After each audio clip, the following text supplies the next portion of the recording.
ஹே ஆலமேடியா family நாம் இன்னைக்கு பார்க்க போது I can see the success rate மேங்காவில் சீசன் 1 எபிசோட் 5 நம்ம இன்டர்வியூல பார்க்க போறோம். போன எபிசோட் பார்த்து இந்த எபிசோட் வாங்க அப்புறம் கடை உங்களுக்கு நல்லா புரியும். உங்களுக்கு இந்த வீடியோ பிடிச்சிருந்தா மறக்காம லைக் பண்ணி ஷேர் பண்ணி சப்ஸ்கிரைப் பண்ணி விட்டு போயிருங்க. அப்புறம் நம்மளுக்கு ஒரு மோட்டிவேஷன் இருக்கும். இப்போ நம்ம டேரக்டா எபிசோடுக்குள்ள போலாம். எபிசோட் ஸ்டார்டிங்லேயே போன எபிசோட் கடைசியில அவங்க பிங்கன் வாங்கிட்டு போன ஹீரோல கேட்க வந்திருப்பாங்க. அவங்க என்ன சொல்லுவாங்கன்னா, அந்த பிங்கன் வந்து என்னோட தாத்தாக்கு ரொம்ப ரொம்ப முக்கியமானது. அப்படி இருக்கப்பறம் நான் அதை விட்டு போட்டேன். அதை கொஞ்சம் எங்க திரும்ப தர முடியுமா, அவன்கிட்ட கெஞ்சி கேட்கிறேன் சொல்லி அவங்க கேட்க, நான் உங்களுக்கு தர வேணாம் நினைக்கல, ஆனா அது ஏற்கனவே விட்டு போச்சுமான்னு சொல்லி அவரும் சொல்ல போறேன். அங்க பக்கம் இந்த கடைக்காரரும், டே வாங்க, நீ என் பைய போல எந்த ட்ரிக் யூஸ் பண்ணி ஏமாற்றணும்னு தெரியல, அவன் ஆக்சுவலா 5 லட்ச ரூபா கொடுத்து இதை வாங்கிட்டு போயிருக்கான், வாங்கிட்டேன். அப்படி இருக்க போல வாங்கிக்க அதிகமான பெனிஃபிட் இருக்கும், ஏன்னா எல்லாம் சும்மா கடையில செய்யப்பட்ட டூப்ளிகேட் போல்டானே சொல்லி அவரும் சொல்ல போறேன். வாங்க, உன்னை பார்த்தா எனக்கு ரொம்ப பொறாமையா இருக்கு, ஏன்னா நீ அதெல்லாம் விட்டு போட்டு தெரியுமா அந்த பைய போல ஏமாட்டி. ஆமாப்பா, அதெல்லாம் ஒரு திறமை வேணும், அதெல்லாம் உங்ககிட்ட எல்லாம் சொல்லி அவன் சிரிச்சிருக்க போறேன். எல்லாம் முடிஞ்சு போச்சு அப்படின்னு சொல்ல மனசுக்குள்ளயும் எனக்கு இது உண்மைன்னு தெரியல, ஆனா செல்ஃப்ல எல்லாத்தையும் கொஞ்சோண்டு விட்டு போட்டு இன்னைக்கு நான் வீட்டுக்கு போனா எனக்கு சொல்லி முடிச்சு விட்டாங்க போங்க, அவங்களும் அழுதுட்டு இருக்க போறேன். அழகாரே, அது தாத்தா என்ன கஷ்டப்பட்டு செஞ்சோமே கூட அது ஃபேக்கதான், நீ போயிட்டு உன் கிராண்ட் ஃபாதர்ட்ட போயிட்டு மன்னிப்புக்கல, அதுக்கு போய் எல்லாமே முடிஞ்சு போயிடும். அப்படி இருக்க போற நீ ஏன் இவ்வளவு கஷ்டப்பட்டு இருக்கா? அதுக்கு யாரா சொன்னாரு ஃபேக்குன்னு? அது ஒரு டாங்கும் சென்ற பிங்கர், அது என்னோட ஆன்சிஸ்டர் நாங்க கொண்டு வந்துட்டோம். அப்படி இருக்க போற நிறைய பேர் அந்த 10 மில்லியன் கூட உங்களுக்கு தரோம், எனக்கு வந்து வித்துருங்க சொல்லிருக்காங்க, ஆனா எங்க கிராண்ட் பாரு யாருக்குமே விற்கல. என்ன 10 மில்லியனா? டே வாங்க, நீ வேலை வேலை வித்தனம் பண்ணிட்டு இருக்க. ஏன்னா நேத்ரா உனக்கிட்ட 2000 ரூபாய்க்கு வாங்கிட்டு போயிட்டு 6 லட்ச ரூபாய்க்கு விட்டான். இன்னைக்கு பார்த்தா ஒரு பிங்கன் செட்டை வந்து 5 லட்ச ரூபாய்க்கு வாங்கிட்டு போயிட்டு அது ஒருத்தனமோ 10 மில்லியனா இருக்கு அப்படின்னு சொல்லி என் பக்கத்து கடைக்காரன் சிரிச்சிருக்க போறேன். நீங்க பேசிட்டு இருக்கீங்க, பிங்கான வாங்கிட்டு போனான், அவன் எந்த பக்கம் போனான்னு சொல்லி கேட்க போறேன். வாங்க அந்த இடத்த காமிக்க, அந்த இடத்துக்குள்ள காமிச்சா நம்ம ஹீரோ தாத்தா கண்டு பேசிட்டு இருக்கேன். தாத்தாவும் பரவாயில்ல, காம்பினேஷன் எல்லாம் நல்லா இருக்கு, அதோ கலரும் நல்லா இருக்கு, இந்த பாட்டு அப்படி என்னோட வீட்டுல இருக்க மட்டுமே இருக்குப்பா, அதோட கன்ஃபார்மா சொல்லுவேன், இது என் வீட்டுல இருக்க மட்டும் அப்படியே அச்சஸ்லாம் இருக்கு, இது ரொம்ப விளையாடான பிங்கன், இது வந்து 100 வருஷத்துக்கு முன்னாடியே இருக்கு. நீங்க கூட இப்ப சொன்னீங்களா இந்த வாங்குற உங்ககிட்ட விட்டானு, நான் நினைச்சேன் என்னோட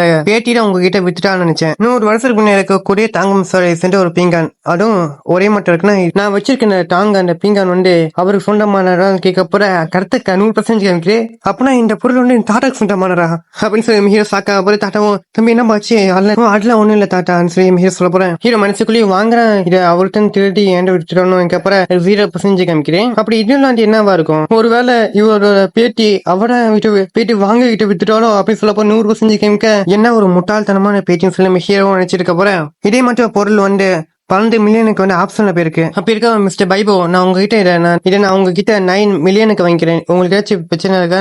இருக்கப்போ நம்ம ஹீரோ 9 மில்லியனா? ஒரு வகையில இந்த பொருள் அவருக்கு சொந்தமானதான். அப்படி இருக்கப்போ நம்ம கேருக்கு நம்ம நான் வெட்டுக்கணும் சொல்லி ஹீரோ சொல்லிடுறான். அதுக்கப்புறம் அவன் பணத்தை தண்டு முடிச்சுட்டு நம்ம ஹீரோ கிட்டே அவரும் இதான் தம்பி கான்டாக்ட் இன்ஃபர்மேஷன், உங்களுக்கு ஏதாச்சும் வருங்கால புது பொருள் கிடைச்சிச்சுன்னு மத்திய காமிப்பா, நான் வாங்கிக்கிறேன் சொல்லப்போ நம்ம ஹீரோ சரி சொல்லிட்டு வரான். அப்படின்னு நம்ம ஹீரோ வெளியே வர போற கரெக்டா அந்த பொண்ணு வராங்க. நம்ம ஹீரோ இந்த பொண்ணு ரொம்ப பதட்டமா இருக்கான், அதனால இப்ப ஓடி வந்தா கீழே வந்துருவான்னு நினைக்கப்ப அதுக்கு 100% காமிக்கிறேன். கொஞ்சம் மெதுவா ஓடிவாங்க, இல்லாட்டி நீங்க கீழே வந்துருவீங்க சொல்லி ஹீரோ சொல்ல, ஏன்னா நான் கீழே உழுந்துருவா, ஹே நீ தேவன பேசிட்டு இருக்க அப்படின்னு சொல்லி அவங்க ஹீரோ திட்ட, நான் இப்ப என்ன சொல்றேன்னு சொல்லி இந்த பொண்ணு என்னை இப்படி திட்டிட்டு இருக்கான்னு சொல்லி ஹீரோ நினைச்சிருக்க போறேன். ஒருவேளை இந்த பொண்ணு ஒன்னு டாட்டா ஒரு பேட்டி அவர் பண்ணலாம் சொல்லி ஹீரோ கேட்க போறேன். 100% காமிக்கிறேன். நம்ம ஃபர்ஸ்ட் இந்த இடத்தோட கிளம்ப சொல்லி நம்ம ஹீரோ நினைக்க போய் அவங்களும் ஹீரோ சொன்ன உடனே வலிக்கு கீழே விடுவா. நம்ம ஹீரோ அப்படியே அங்க குடிக்க அவங்க நம்ம ஹீரோ கட்டி பிடிச்சிருக்காங்க. அவங்களும் எப்படி இது நடந்துச்சு, இவ என்ன ட்ரிக் பண்ண நான் கீழே விடுவேன்னு சொல்லி அவங்க நினைச்சிருக்க போறேன். சுட்டி இந்த எல்லாரும் 10 பக்கத்துல இன்னும் மட்டும் பண்றாங்க பத்தியா, இவங்களும் மேனஸ் இல்லை சொல்லி எல்லாம் பேசிட்டு இருக்க போறேன். அவங்ககிட்ட என்ன கீழே இறக்கி விடுறா, நான் பிடிச்சிருக்கேன், கொஞ்சம் நீங்களே பாருங்க சொல்ல போற பார்த்தா நம்ம ஹீரோ பிடிக்கவே இல்லை. அவங்க நம்ம ஹீரோவே கட்டி பிடிச்சிருக்காங்க. அதுக்கப்புறம் அவங்களும் பின்னாடி பேர் நம்ம ஹீரோவும் சரி இதுக்குமே இங்க எந்த வேலையிலும் நான் போறேன்னு சொல்ல போறேன். டே நில்றான், நான் உங்களை எதுவும் பண்ணவில்லை, நீங்க தானே வந்து ஜம்ப் பண்ணீங்க, நீ ரொம்ப லக்கியா இருக்கு, எனக்கு ஒரு அர்ஜென்ட்டான வேலை இருக்கனால நான் இப்ப இங்க இருந்து போறேன், என்னோட கான்டாக்ட் இன்ஃபர்மேஷனை உனக்கு நான் ஃபர்ஸ்ட் தரேன், அதுக்கப்புறம் நம்ம உன்கிட்ட பேச நிறைய சொல்லி அவங்களும் உள்ள போறேன். அதுல பார்த்தா பிக் ப்ரோன் போட்டுருப்பாங்க. நம்ம ஹீரோ நினைச்சுக்க பார்க்கல என்ன இப்படி பிக் ப்ரோன் ஆகுவான்னு. இப்ப என்கிட்ட நிறைய பணம் இருக்கு, இப்ப எப்படி செலவு பண்றது, நான் போயிட்டு வீட்டை வாங்கிட்டா நன்றி கார் வாங்கிட்டேன் அப்படின்னு சொல்லி நம்ம ஹீரோ மனசு நினைச்சிட்டு போயிட்டு அப்புறம் வாங்குவோம். அவன் தம்பி கோச்சிக்காம நீ அதை எவ்வளவுக்கு தம்பி விட்டேன்னு அப்ப நம்ம ஹீரோவும் அதுவா நான் 9 மில்லியனுக்கு மிஸ்டர் சோக்கிட்ட நான் வித்துட்டேன் அப்படின்னு சொல்ல போறேன். அவரும் அப்படியா நல்லதுன்னு சொல்லி அவன் சொல்ல போற நம்ம ஹீரோவும் இவர் ரொம்பவும் கைண்டா இருக்காரு, நான் இவ்வளவு விலைக்கு விட்டப்ப கூட அவர் எந்த சர்ப்ரைஸுமே ஆகல அப்படின்னு நம்ம ஹீரோ அவரை பத்தி நல்ல விதமா பேசிட்டு போறேன். அவரும் தம்பி இனிமேல தம்பி ஆட்டோமேட்டிக் சொல்லி அவனும் நினைச்சிருக்காரு. அப்படின்னு கடைக்குள்ள காமிச்சா டாட்டாவும் அதை பத்தி பார்த்துட்டு இருக்க போறேன். சரி தாத்தா எனக்கு இங்க எந்த வேலையும் இல்லை, நான் போறேன்னு சொல்ல போறேன். இங்க போறீங்க வாமா சொல்லி கூப்பிடுறாரு. நீ எதுக்காப்பா இங்க வந்திருக்கேன்னு தெரியல, ஆனா நீ கரெக்டான டைம்ல வந்திருக்கு. ஏன்னா உன்னோட கிராண்ட்பா உனக்காக ஒரு பொருளை காமிக்க வச்சிருக்கேன்னு சொல்லி அவரும் அந்த பொருளை காமிக்க, அதாவது இவங்க எவ்வளவுக்கு வித்திருப்பாங்கன்னா 200 வித்திருப்பாங்க. ஆனா இவர் எவ்வளவுக்கு வாங்கினாருன்னா 9 மில்லியனுக்கு. நான் கொஞ்சம் லேட்டா போனேன், அதுக்கு கிராண்ட்பாவே இது வாங்குவான்னு நினைச்சு கூட பார்க்கல. இது நான் இப்ப டிஃபிகல்ட்டியான சுச்சுவேஷன்ல இருக்கேன். என்னாச்சு இப்படி நின்றுட்டு இருக்கேன்? அதெல்லாம் இருக்காம்பா. நீ நேற்று கூட எனக்கு முக்கியமான பொருள் ஒண்ணு நீ வித்துட்டு சொல்லி அவன் சொல்ல போய் ஒரு நிமிஷம் சொல்லி அவரும் அந்த பொருளை பார்க்க இல்ல இப்படி மட்டும் சொல்லி அவரும் சொல்ல போய் கிராம்பா எனக்கு உடம்பு சரியில்லை, அதனால நான் ஹாஸ்பிட்டல் போறேன் சொல்லி அவங்களும் பாய் சொல்லிட்டு போவேன். டாட்டாவும் கட்ட போய் அவங்களும் பாட்டிக்கு போன போய் டாட்டா ஒம்பளுக்கு சொல்லி அவங்களும் மாட்டி விட்டாங்க. அதுக்கப்புறம் டாட்டாவும் பிடிக்க வரப்போறேன், பாட்டியும் பேச்சிலே அவர் அடிச்சு போறேன். அதுக்கப்புறம் அவங்களும் வெளில வரப்போறேன். நினைச்சு கூட பார்க்கல இது இவ்வளவு வேகமா நடக்கும்னு. எனக்கு மட்டும் இது மின்னே தெரிஞ்சிருந்துச்சுன்னா இதை என் தாத்தா வாங்குறதுக்கு முன்னாடி நானே போய் வாங்கியிருப்பேன். கொஞ்ச நேரத்துக்கு முன்னாடி வந்தவன்டா நிச்சயமா அதை வித்துருப்பானே. ஆனா கண்ணு நல்ல கண்ணு சொல்லி அவன் பேசிட்டு அப்புறம் ஹீரோ கடி கிரன் அவரு என்னப்படி யாரும் நினைக்கிறாங்க சொல்லி ஹீரோ வச்சிருக்கப்படி 100% ஹீரோவும் வாங்குறேன் என்னை பற்றி நினைக்காதுன்னு நினைக்கிறேன். இப்ப வாங்க போயிட்டு பழைய ஆன்டிக் பிசினஸ் சொல்லி ஃபேக்கான வாங்கி என்று விற்கலாம் பாக்குறாரோ, அதுக்கு 100% காமிக்க அதுக்கு நம்ம ஹீரோவும் என்னன்னா பண்ணணும் கூட என்ற இந்த சிஸ்டம் இருக்கு. அப்படி இருக்கப்போ நான் இப்படி ஏமாறுவேன். என்னவா இருந்தாலுமே கூட லக்க பொறுத்தான் அமையும். ஏன்னா என்கிட்ட என்னன்னா சூப்பர் பவர் இருந்தாலுமே கூட இந்த மட்டும் ஆன்டிக் ஸ்ட்ரீட் எல்லாம் மட்டும் பொருள் கிடைக்க ரொம்ப அரிதான விஷயம் தான். அந்த பொண்ணு மட்டும் இன்னைக்கு போயிட்டு அந்த பொருளை முட்டாள்தனமா விற்காம இருந்தானா நான் ஒரு மில்லியனியரா இருக்க மாட்டேன். அவ என்னமோட ஒரு ஆன்டிக்க வெறும் 200 யானுக்கு வித்திருக்கா. ரொம்பவும் சேம்ஃபுல்லானது. இந்த பணக்காரங்க உலகத்தை பத்தி புரிஞ்சுக்கே எனக்கு முடியல சொல்லி ஹீரோ நினைச்சிருவேன். ஆனா சமீபத்துல நான் பார்த்து எல்லா பொண்ணுங்களும் ஒரு வீட்டுல வித்தியாசமா தான் இருக்காங்க. அந்த வகையில இந்த பொண்ணு இப்ப அந்த ஸ்டேஜ் சேர்ந்துட்டாளா நம்ம ஹீரோ சொல்றோம் ரைட்டா. ஏன்னா நம்ம ஹீரோ வாழ்க்கையில பாக்குற ஒவ்வொரு பொண்ணும் ஒவ்வொரு மார்க்கமா இருக்கு. சரி எனக்கு ஒரு ஐடியா இருக்கு. இப்ப நான் நாளைக்கு எனக்கு ஏதாச்சும் ஆன்டிக் பீஸ் நல்லா கிடைக்குமா கேட்க போறேன்.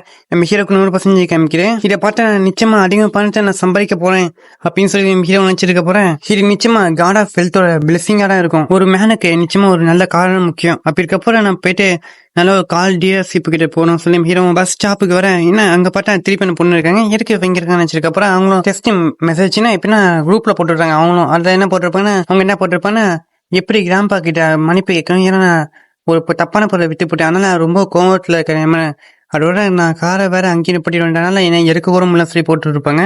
ஏன்னா ஒரு முட்டாள்தனமான பொண்ணு சொல்லி ஹீரோ பார்க்க போய் என்ன சைட்ல பாக்குறேன். அங்க பார்த்து ஒருத்தர் நின்று இருக்கேன்.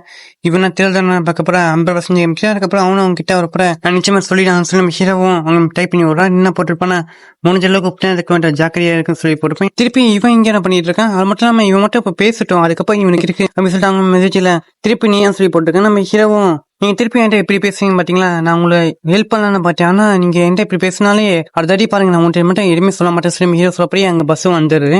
பஸ் வந்து அவங்களும் ஏற போற பின்ன அவனும் டச் பண்ணிடுறான். அதை அவங்களும் பார்க்க போறேன். சாரி தெரியும் கும்பல்ல தள்ளி விட்டாங்க சொல்றாங்க. அதுக்கப்புறம் அவனும் அவங்க கிட்ட வரப்போ நம்ம ஹீரோவும் அந்த பொண்ணு சீரியஸா எடுத்துக்கலாம் சொல்லி ஹீரோவும் இல்ல அவன் ஸ்டார்ட் பண்ணிட்டான், இதுக்கு மேலே போய் உடக்கலாம் சொல்லி ஹீரோவும் நிப்பாட்டான்னு சொல்லி வரப்போறேன். அப்படியே அவனும் நெஞ்சில குட்ட விட்டு கையை பிடிச்சாரு தூக்கி போட்டு அதை நம்ம ஹீரோ சாக்காவ அங்கே எல்லாரும் இங்க என்ன நினைச்சு அப்படி சொல்லிட்டு இருக்காங்க. அது அவங்களும் என்னை தொடரப்பட்ட அதனால அடிச்சு போட்டு சொல்றப்ப ஹீரோவும் அடி ஆட்டி ப்ரூஸியோ தங்கச்சி போல சொல்லி நம்ம ஹீரோ சாக்காயிட்டு இருக்கேன். பரவாயில்ல இவன் சொன்னது திருப்பி நடந்திருக்கு, இவ என்னோட சுற்றி இருக்கு எல்லாத்தையும் நல்லா பாக்குறான் சொல்லி அவங்க நினைச்சிட்டு இருக்கேன். எல்லாம் முடிஞ்சு போச்சு, இந்த பொண்ணு ரொம்ப ஸ்ட்ராங்கா இருக்கா. ஒருவேளை நானா அந்த மிங்க நான் வாங்கி விட்டுன்னு தெரிஞ்சு அதுக்கப்புறம் என் சொல்லி முடிஞ்சு நான் உடனே இவ்வளவு வெயிட்ல முடியுமோ அந்த வெயிட்ல இந்த பொண்ணு தூரமா போனோம். போயிட்டு ஒரு மிஸ்டர் கூட போயிட்டு நான் டீலர்ஷிப் பார்க்க போனோம் சொல்லி ஹீரோ நினைச்சிருக்கப்படியே அது 0% காமிக்கிறேன். என்னடா சொல்றீங்க, ஒருவேளை பஸ் லேட்டா போகுமோ இல்லாட்டி வேற என்ன நடக்க போறோம் சொல்லி ஹீரோ சாக்கா போறேன். ஒருவேளை டிராபிக் ஜாம் இல்லாட்டி ஆக்சிடென்ட் நடக்க போனோம் சொல்ல அதுக்கு 0% காமிக்கிறேன். ஹீரோ இதுவும் இல்லாட்டி வேற என்னவா இருக்கும், ஒருவேளை கேங்ஸ்டர்ஸ் ஏதாச்சும் பிரச்சனையா இருக்கும். கேங்ஸ்டர்ஸ் வந்து இந்த பஸ்ஸை சுட போறாங்களா இல்லாட்டி கேங்ஸ்டர் வந்து இந்த பஸ்ஸை ஹைஜாக் பண்ண போறாங்க கேட்கப்போ ரெண்டுக்கும் 0% காமிக்கிறேன். ஒருவேளை இந்த பஸ்ஸுக்குள்ள கேங்ஸ்டர் இருக்காங்க கேட்கப்போ 100% காமிக்க. இப்ப நான் என்ன பண்றது, இப்ப கேங்ஸ்டர் மட்டும் உள்ள இருக்காங்கன்னா அப்பனா நான் உடனே போலீஸ் தான் போன் பண்ணணும். ஏன்னா அவங்க இந்த பஸ்ஸை எரிக்க போறாங்க. இப்ப மட்டும் அவங்க மட்டும் இல்ல பண்ணி முடிச்சிட்டாங்கன்னா இது விளைவு மட்டும் பயங்கரமா இருக்குமே.